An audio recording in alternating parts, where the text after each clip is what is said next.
Baik, terima kasih atas informasinya dalam Fakta Bicara. Ajeng Kamarati, pemirsa, sidang pendahuluan gugatan sengketa Pilpres 2019 akan digelar pagi ini di Mahkamah Konstitusi.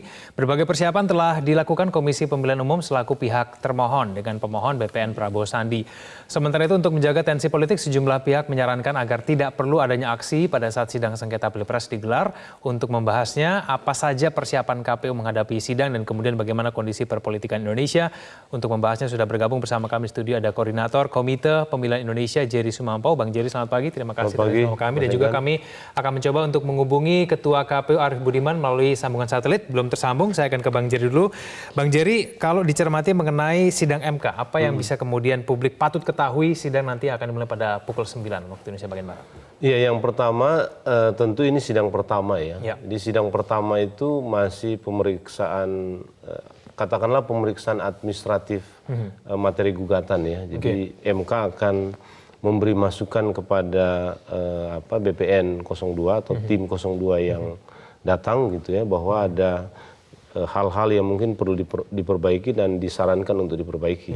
Tapi belum masuk ke materi pokoknya gitu, belum ya? Iya, saya kira materi pokok gugatan itu akan dilakukan di sidang kedua, mungkin tanggal 17 nanti gitu. Jadi memang ya hari ini masih sangat awal ya, jadi belum ada pembahasan substansi pokok perkara ya. Bang Jerry, tapi yang menjadi perdebatan juga pertanyaan ini kan dari pihak pemohon, dari pihak Prabowo Sandi ini kan mengajukan perbaikan permohonan, ya kan? Nah ini perbaikan permohonan ini tanggapannya bagaimana? Ini sebetulnya boleh atau tidak sih sebetulnya dalam sidang MK ini? Iya, di dalam proses peradilan di MK itu sesuatu yang biasa sebetulnya ya. Jadi materi yang dimasukkan awal itu ya bisa diperbaiki, kan ada waktu untuk memperbaikinya dan sudah diperbaiki saya kira oleh BPN itu dan dimasukkan tanggal 10 Juni kemarin ya. Jadi nanti akan menjadi dibahas dalam proses persidangan itu adalah materi gugatan yang sudah diperbaiki gitu. Baik, tapi kalau membaca mengenai perbaikan permohonan kan ada yang ditambahkan begitu dari tanggal 24 Mei. Bertambah banyak ya, karena dia menjadi 148 halaman sekarang. Sebelumnya kan hanya berapa, mungkin 50-an halaman ya, itu yang dimasukkan awal. Jadi saya kira memang yang dimasukkan terakhir ini secara hukum ya, argumentasi hukumnya itu jauh lebih kuat dibanding dengan yang dimasukkan pertama. Nah, kelihatannya memang pertama itu masuk formalitas dulu, setelah itu dan sebetulnya nggak ada yang aneh juga di situ. Biasanya begitu memang itu proses administrasi ya, pengadministrasian perkara di Mahkamah Konstitusi atau mungkin juga di peradilan biasa itu memang biasa seperti itu. Baik, tapi apakah kemudian dalam petitum begitu ya, paling tidak untuk permohonan yang baru ini buktinya juga bisa dibuktikan menurut Anda? Nah itu sebetulnya gini, yang mungkin perlu ditegaskan adalah di MK itu adalah proses sengketa hasil. Jadi di MK itu, proses di MK itu bukan proses untuk mengevaluasi pemilu. Gitu. Jadi semua dalil-dalil yang disampaikan itu memang harus dibuktikan gitu ya, disertai dengan bukti-bukti, dan juga yang penting adalah bagaimana membuktikan bahwa pelanggaran-pelanggaran itu gitu ya, katakanlah begitu, pelanggaran-pelanggaran itu memang berpengaruh terhadap hasil, gitu, berpengaruh terhadap hasil. Jadi perspektif MK itu bukan semata-mata perspektif pelanggaran, tapi juga ada hasilnya gitu ya. Jadi pelanggaran itu terkait dengan hasil nggak, berpengaruh nggak terhadap hasil. Nah, bukti-bukti seperti ini juga harus kuat disampaikan ya. Jadi tidak sekedar argumentasi hukum gitu ya, tetapi argumentasi ini harus dibuktikan dan pembuktian itu bukan oleh pihak lain tapi oleh pihak yang melakukan gugatan gitu.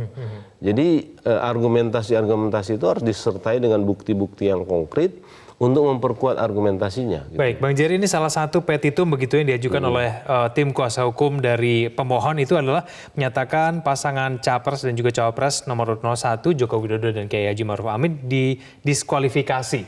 Nah ini menurut Anda mungkin tidak kemudian MK akan mendiskualifikasi pasangan 01 melihat mengenai barang bukti yang mungkin sudah disampaikan? Iya, sebetulnya ini sesuatu yang nggak biasa ya. Tapi mungkin juga dari sisi tradisi kita berdemokrasi atau dalam proses-proses peradilan di MK ya, sebagai sebuah sesuatu yang awal mungkin bisa saja ya. Oke. Meskipun memang agak, saya kira mungkin agak berlebihan ya, karena kalau diskualifikasi itu kan memang ada sesuatu yang dilakukan oleh pasangan calon itu yang merupakan pelanggaran. Ya. Kalau pelanggaran-pelanggaran itu dilakukan oleh pihak lain yang menguntungkan pasangan calon itu, sebetulnya meskipun ada akibat terhadap pasangan calon yang bersangkutan, tetapi sampai ke diskualifikasi itu agak sulit menurut saya ya. Tetapi ya ini akan sangat tergantung kemampuan dari tim hukumnya 02 untuk menyampaikan argumentasi dan bukti di proses peradilan MK itu terkait dengan tuntutan atau petitum seperti itu. Gitu ya. Bang Jerry, kita akan lanjutkan diskusi kita di segmen selanjutnya. Kami akan mencoba untuk menghubungi kembali Ketua KPU Arief Budiman. Kami akan kembali usai jeda. Bisa kembali lagi bersama kami di Metro Pagi Prime Time. Saat ini kita telah tersambung melalui sambungan satelit dengan Ketua KPU Arief Budiman. Pak Arief, selamat pagi. Selamat pagi, Mas Kevin. Baik, Pak Arief, persiapan dengan sidang perdana nanti pada pukul 9 seperti apa dari KPU? Pertama, jawaban dan alat bukti beberapa hari yang lalu sudah kita sampaikan ke Mahkamah Konstitusi. Kemudian kita mengatur strategi juga siapa yang harus hadir, siapa yang harus berbicara gitu ya. Baik dari ketua dan anggota KPU, kemudian tim kuasa hukum, kemudian tim pendukung dari sekretariat. Karena ruangan kan terbatas ya, jadi kita tidak bisa semua ikut masuk gitu ya. Jadi kita atur, kita batasi siapa yang menguasai di bidang apa. Nah, nanti mereka lah yang akan menjelaskan permasalahan-permasalahan itu. Baik, Pak Arief, ini kan dari pihak pemohon mengajukan perbaikan permohonan. Nah, ini dari KPU sendiri melihat hal ini seperti apa, Pak? Kami sudah mendiskusikan ya terkait dengan hal tersebut. Dalam pandangan kami sih, kami tidak bisa, kami akan mengajukan keberatan kalau ada perbaikan permohonan.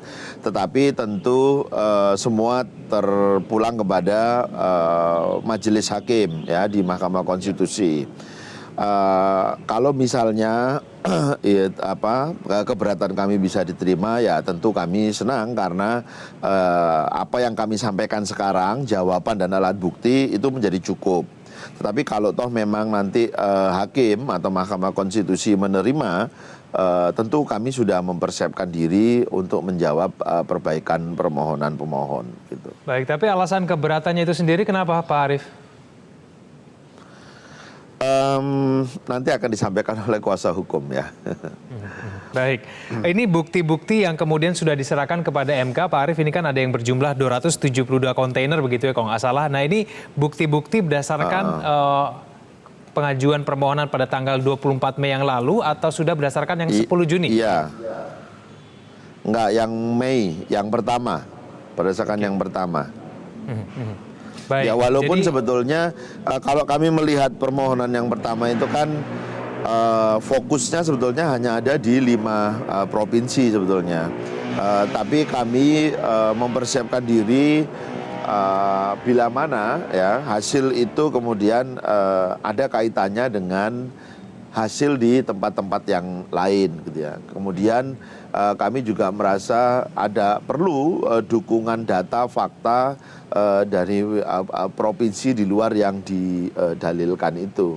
Jadi 34 provinsi, kemudian 514 kabupaten kota, itu kami minta mereka semua untuk mempersiapkan diri, menyediakan alat bukti termasuk personil. Jadi personil ini apabila nanti memang diperlukan keterangan saksi, maka mereka akan kita hadirkan. Baik.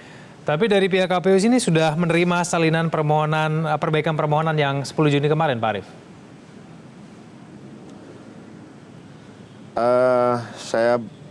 Saya belum tahu ya apakah yang 10 Juni sudah kita terima dan sudah secara resmi sudah kita terima atau belum ya. Tetapi kan banyak informasi yang beredar dan kita sebetulnya sudah mempersiapkan diri untuk menjawab apa yang didalilkan di perbaikan itu. Tapi tentu kami keberatan kalau ada perbaikan ya. Dan perbaikan itu kan sebetulnya dalam pandangan kami adalah perbaikan terkait hal-hal yang sudah diajukan, bukan membuat perbaikan baru, bukan rumah permohonan baru. Baik, Pak Arief, kalau membaca mengenai salah satu petitum yang kemudian ada dalam perbaikan permohonan dari pihak pemohon ini, paling tidak salah satunya meminta supaya seluruh komisioner KPU diberhentikan. Nah, ini mungkin tanggapan dari Pak Arief. Ya tentu siapapun boleh berpendapat apapun gitu ya, termasuk berpendapat agar meminta Mahkamah Konstitusi agar memberhentikan ketua dan anggota KPU. Tetapi undang-undang kan sudah mengatur tentang mekanisme kalau ketua dan anggota KPU kinerjanya tidak baik, kalau ketua dan anggota KPU melanggar etika, tidak profesional, itu ada lembaga tersendiri yang akan menilai dan memberi sanksi kalau memang kami dinilai bekerja tidak baik, gitu. Bukan di Mahkamah Konstitusi gitu. Baik, Pak Arief, salah satu kemudian poin yang juga disampaikan kemarin ini mengenai pihak pemohon begitu ya, ini mempertanyakan begitu kenapa Kiai Haji Ma'ruf Amin ini sebagai cawapres bisa lolos sedangkan masih memiliki jabatan sebagai Dewan Pengawas Syariah di BNI Syariah dan kemudian di Mandiri Syariah. Mungkin dari KPU bisa menjawab mengenai hal ini, Pak. Ya sebetulnya jawaban detail tentu akan kami terangkan di persidangan nanti ya. Baik. Tapi yang jelas saya ingin sampaikan bahwa kami meneliti berkas satu persatu, isian dokumen satu-satu, termasuk apakah sebuah dokumen harus dilampirkan atau tidak, itu sudah kami teliti semua. Dan kesimpulan kami pada saat itu baik pasangan calon 01 maupun 02, dua-duanya memenuhi syarat. Gitu. Baik.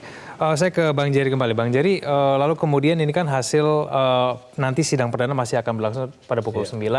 Paling tidak yang masyarakat perlu ketahui dan kemudian perlu dijaga bersama-sama itu seperti apa? Ini kan supaya kemudian tetap menjaga keamanan dan juga kondusivitas begitu ya politik Indonesia. Bagaimana Bang Jerry? Iya, saya kira yang penting begini, kalau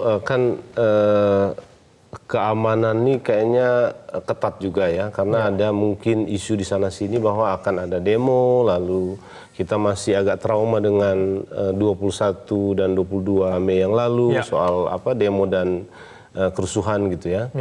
Saya kira kita harus tegaskan kepada massa atau kepada masyarakat, kita mungkin perlu apresiasi juga bahwa pasangan calon nomor 2 sudah meminta supaya pendukungnya tidak datang. Tapi saya kira yang penting begini, kalau ada yang berpikir bahwa demo ini bisa mempengaruhi 9 hakim MK, saya kira itu keliru. Gitu ya. Kalau ada demo yang mau dimaksudkan untuk kepentingan itu, saya pikir sia-sia. Sebaiknya tidak dilakukan ya, karena efeknya akan mengganggu hal lain gitu ya. Jadi demo itu sebaiknya memang fokus ya. Dan kita harus antisipasi juga, mungkin ada pihak-pihak lain yang punya kepentingan yang memang nggak ada urusan dengan soal hasil MK lagi, hasil dalam proses di MK, tapi memang sedang mencari ruang untuk mengintrodusir kepentingan-kepentingan politik lain. Jadi ini yang harus kita hati-hati gitu, karena saya menilai ya dalam proses-proses yang terjadi sebelumnya, khususnya juga di Bawaslu, sebetulnya banyak hal yang tidak perlu ya. Karena misalnya kita ambil contoh Bawaslu, demo 21 dan 22 Mei yang lalu. Bawaslu mau dibakar juga kantornya, ya tidak bisa menyelesaikan persoalan itu karena sudah diputuskan 21 subuh itu, dan Bawaslu sudah menjalankan perannya di situ. Jadi nggak ada lagi yang bisa dilakukan Bawaslu. Adakah Bang Jerry, adakah hal-hal yang mungkin pada dalam tahapan penyelesaian sengketa Pilpres ini yang mungkin bisa memancing konflik begitu? Ada tidak? Ya justru itu pengerahan massa itu yang memang tidak dimaksudkan lagi untuk atau dikaitkan lagi dengan hasil secara langsung ya, tapi memang hanya menjadikan momentum ini untuk menyampaikan keberatan atau kekecewaan dan lain-lain ya. Tentu begini Mas Egan, demo itu boleh saja. Yang tidak boleh itu kan ada kekerasan dan kerusuhan gitu ya. Tapi itu tadi kalau kita memaksudkan demo nanti di MK atau seterusnya dalam konteks mempengaruhi opini hakim-hakim MK, saya kira itu nggak perlu dan akan sia-sia. Tidak akan terpengaruh menurut saya hakim-hakim MK oleh tekanan-tekanan publik lewat pengerahan massa seperti itu. Sudah terbukti kok. Pak Arief dari KPU sendiri harapannya seperti apa dengan sidang pendahuluan pada hari ini?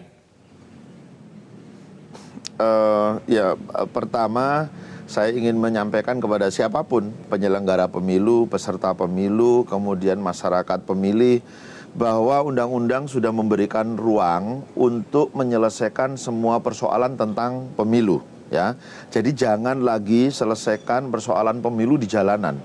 Ruang di Bawaslu sudah ada, ruang di DKPP sudah ada, ruang di Mahkamah Konstitusi sudah ada. Bahkan sebagian jenis persoalan itu bisa juga diselesaikan di petun, gitu ya. Maka gunakanlah ruang-ruang itu untuk menyelesaikan semua persoalan. Kemudian sekarang kita sudah akan memulai proses persidangan di Mahkamah Konstitusi.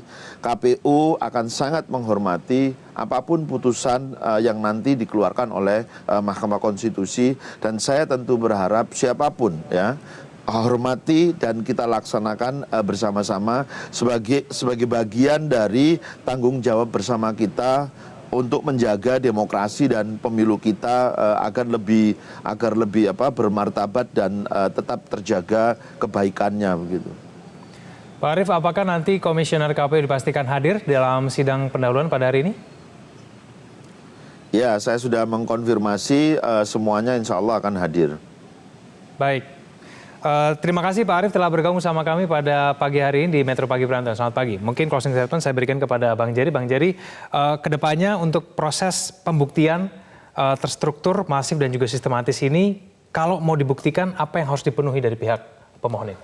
Ya, saya kira dari pihak pemohon yang selama ini disoroti adalah bukti-buktinya ya. Karena lebih banyak argumentasi hukum yang sifatnya kalau kita baca yang terakhir pun sebetulnya sifatnya masih berupa klaim ya, bahwa terjadi pelanggaran yang TSM tadi gitu ya. Jadi tapi bukti-bukti pendukungnya saya kira memang masih sangat kurang ya. Bahkan di awal itu kita lihat bukti pendukungnya itu adalah pendapat-pendapat orang-orang yang disampaikan lewat media, khususnya lewat media online, clipping. Nah, dalam perbaikan laporan itu juga masih ada. Khususnya juga yang agak sedikit banyak dipercakapkan sekarang itu adalah kutipan-kutipan pendapat dari para ahli ya, hukum tata negara dan para ahli pemilu yang pernah disampaikan dalam periode sebelumnya atau dalam waktu-waktu sebelumnya yang dikutip langsung dan masuk menjadi materi dalam argumentasi materi gugatan gitu ya. Dan memang repotnya beberapa sudah melakukan keberatan karena memang kutipannya tidak sesuai dengan apa yang dimaksudkan di awal. Meskipun memang ya mengutip pendapat orang itu ya boleh-boleh saja sebenarnya, tapi ya menggunakannya itu untuk kepentingan yang tepat itu yang perlu mungkin tapi saya melihat di situ ya proses pembuktiannya itu yang masih harus diperbaiki atau dikumpulkan dan diperbanyak ya. Kalau enggak memang saya kira agak sulit mendapatkan soal TSM itu ya. Baik, kita akan saksikan bersama nanti sidang akan dimulai pada pukul 9. Terima kasih Bang Jerry telah bergabung sama kami.